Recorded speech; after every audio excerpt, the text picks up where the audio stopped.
Selamat datang di Golan Education. Pada Golan Education kali ini, kita akan membahas mengenai pengujian perangkat lunak ya.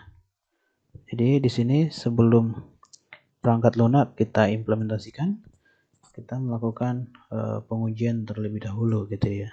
Pengujian di sini adalah untuk mengetahui seberapa besar nantinya sebuah perangkat lunak itu bisa kita implementasikan dan jauh dari bugs atau kesalahan gitu ya. Itu inti daripada pengujian perangkat lunak. Nah, di sini kita akan masuk ke dasar-dasar pengujian perangkat lunak tersebut.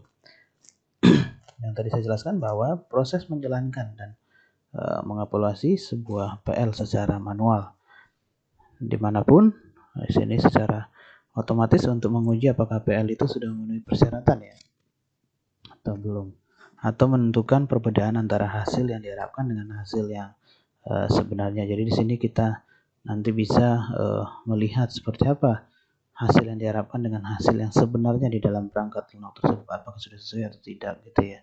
Jadi intinya adalah pengujian PL itu adalah untuk mencari kesalahan seminim mungkin gitu ya. Jadi menghindari kesalahan. Pengujian yang baik adalah pengujian yang memiliki kemungkinan besar dalam menentukan kesalahan itu sebanyak mungkin dengan usaha sekecil mungkin gitu ya.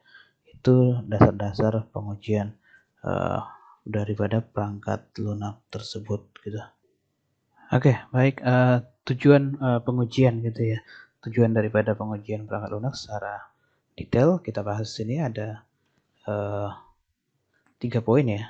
Yang pertama, dia menilai apakah perangkat lunak yang dikembangkan itu telah memenuhi kebutuhan dari si user gitu ya, atau si pemakai. Oke, yang menilai apakah tahap pengembangan perangkat lunak itu telah sesuai dengan metodologi yang digunakan gitu ya.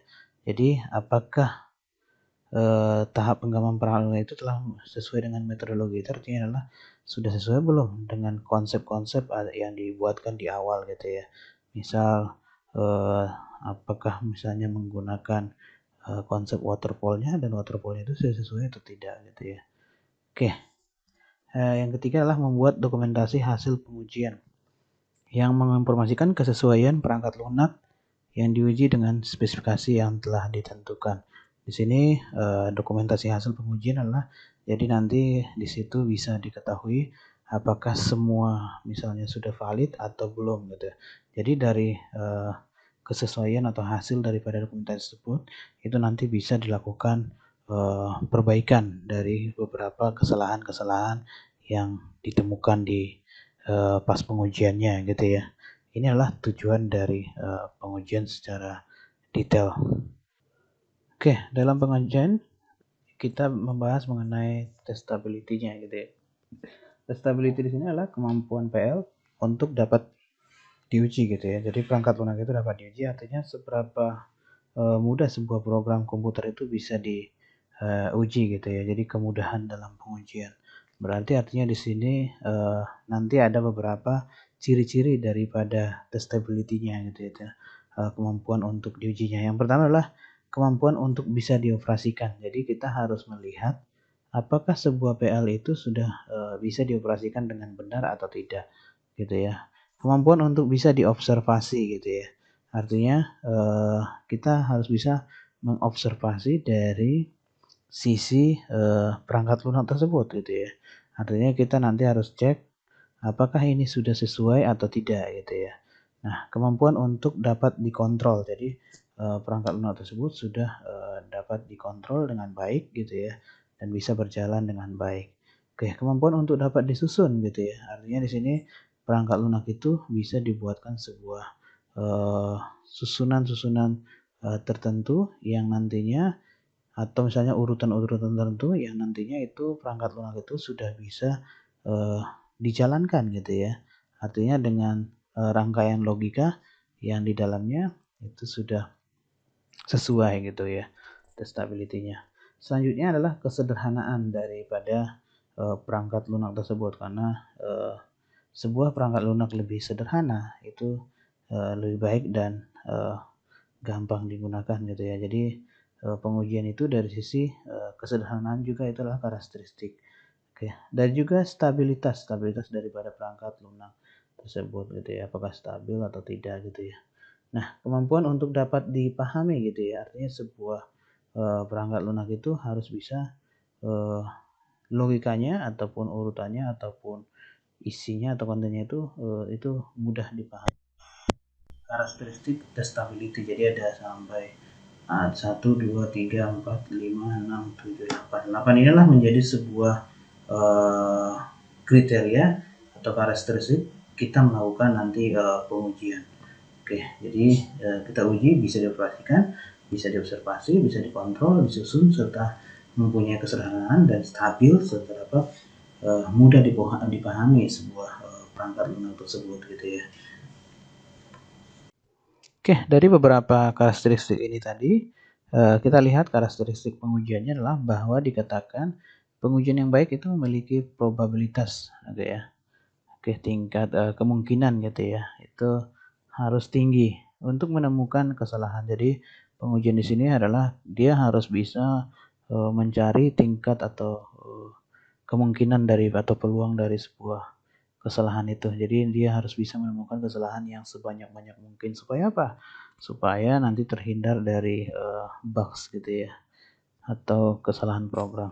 Yang kedua adalah pengujian yang baik tidak berulang-ulang. Nah, oke, jangan berulang-ulang.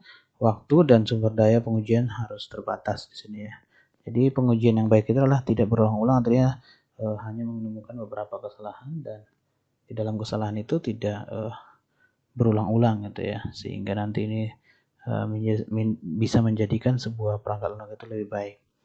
Pengujian terbaik adalah harus menjadi bibit terbaik, yaitu pengujian memiliki kemampuan tertinggi dalam mengungkap seluruh kelas kesalahan. Jadi artinya di sini bibit terbaik itu maksudnya adalah bahwa pengujian itu harus benar-benar bisa mengungkap seluruh, seluruh kesalahan-kesalahan yang ada. Pengujian yang baik juga tidak terlalu sederhana atau tidak terlalu rumit juga gitu ya. Artinya pengujian itu harus dilakukan dengan benar-benar gitu ya. Jangan terlalu simpel doang yang diuji, tapi jangan juga terlalu rumit. Artinya semua keseluruhan daripada elemen itu harus diuji dengan benar sesuai dengan kaidah ataupun ketentuan yang ada. Nah, artinya di sini pengujian yang baik itu tidak terlalu sederhana adalah kita harus menentukan di sini metode apa yang kita lakukan dalam pengujian. Nah, ini yang kita pelajarin selanjutnya adalah metode atau konsep pengujian. Nah, di dalam pemrograman atau di dalam IT atau dalam membuat sebuah perangkat lunak, di sini ada dua metode yang sering digunakan dalam pengujian. Biasanya dia menggunakan konsep ataupun metode black box dan juga bisa menggunakan konsep white box. Oke, baik, kita akan membahas metode white box dan juga metode black box di video berikutnya. Oke, jangan lupa kalau Anda ingin mensupport saya, silakan subscribe, like, komen, serta share videonya ya, supaya nanti saya bisa membuatkan dan mendukung saya dalam membuat video-video tutorial lainnya. Oke, terima kasih atas subscribe-nya, terima kasih atas like-nya dan komennya dan juga share-nya.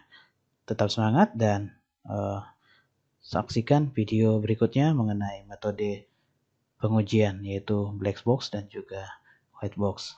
Oke, terima kasih.